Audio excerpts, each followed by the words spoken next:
notre planète est complètement est comparable à un animal. Par exemple,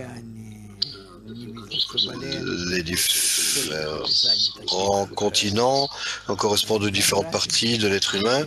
Je n'ai pas vu ça en Kabbale, une description précise de cette géographie. Je pense que ça fait partie des spéculations. Précisément, lorsque tu amènes cela au niveau des États-Unis ou de la Russie, rien n'existe de tel dans la géographie.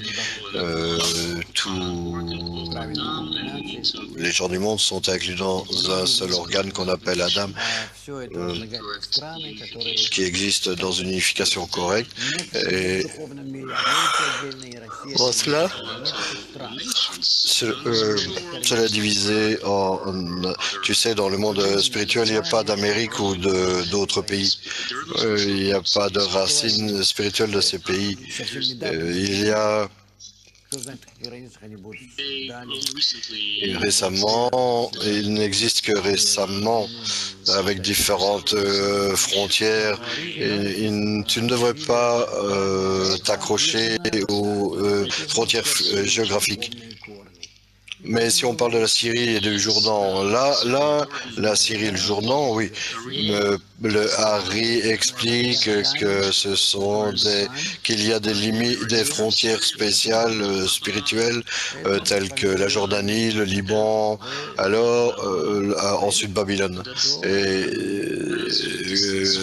quand tu t'éloignes de Babylone et que tu vas vers le pays d'Israël, cela se fait en séquence.